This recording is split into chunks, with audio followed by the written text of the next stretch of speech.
When Jabin king of Hazor heard of it, he sent to Jobab the king of Madon, to the king of Shimron, to the king of Achshaph, and to the kings who were on the north, in the hill country, in the Arabah south of Kinneroth, in the lowland, and in the heights of Dor on the west, to the Canaanite on the east and on the west, the Amorite, the Hittite, the Perizzite, the Jebusite in the hill country, and the Hivite under Hermon in the land of Mizpah.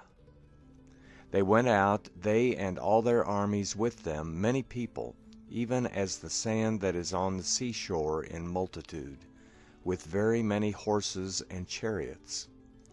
All these kings met together, and they came and encamped together at the waters of Merom to fight with Israel. Yahweh said to Joshua, "Don't be afraid because of them, for tomorrow at this time I will deliver them up all slain before Israel. You shall hamstring their horses and burn their chariots with fire." So Joshua came suddenly with all the warriors against them by the waters of Merom, and attacked them. Yahweh delivered them into the hand of Israel, and they struck them and chased them to Great Sidon, and to Misrephoth Maim, and to the valley of Mizpah eastward. They struck them until they left them no one remaining. Joshua did to them as Yahweh told him. He hamstrung their horses and burned their chariots with fire.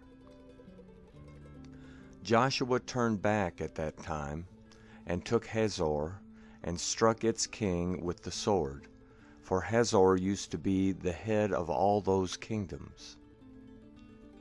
They struck all the souls who were left in it with the edge of the sword, utterly destroying them. There was no one left who breathed. He burned Hazor with fire. Joshua captured all the cities of those kings with their kings, and he struck them with the edge of the sword, and utterly destroyed them, as Moses the servant of Yahweh commanded. But as for the cities that stood on their mounds, Israel burned none of them, except Hazor only. Joshua burned that. The children of Israel took all the plunder of these cities, with the livestock as plunder for themselves, but every man they struck with the edge of the sword, until they had utterly destroyed them. They didn't leave any who breathed. As Yahweh commanded Moses his servant, so Moses commanded Joshua. Joshua did so.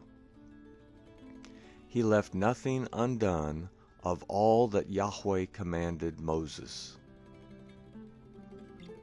So Joshua captured all that land, the hill country, all the south, all the land of Goshen, the lowland, the Arabah, the hill country of Israel, and the lowland of the same, from Mount Halak that goes up to Seir, even to Baal Gad in the valley of Lebanon, under Mount Hermon. He took all their kings, struck them, and put them to death. Joshua made war a long time with all those kings. There was not a city that made peace with the children of Israel, except the Hivites, the inhabitants of Gibeon. They took all in battle. For it was of Yahweh to harden their hearts, to come against Israel in battle, that he might utterly destroy them, that they might have no favor, but that he might destroy them as Yahweh commanded Moses. Joshua came at that time and cut off the Anakim from the hill country, from Hebron, from Debir, from Anab, and from all the hill country of Judah, and from all the hill country of Israel. Joshua utterly destroyed them with their cities. there were none of the Anakim left in the land of the children of Israel. Only in Gaza, in Gath, and in Ashdod did some remain. So Joshua took the whole land according to all that Yahweh spoke to Moses, and Joshua gave it for an inheritance to Israel according to their divisions by their tribes. Then the land had rest from war.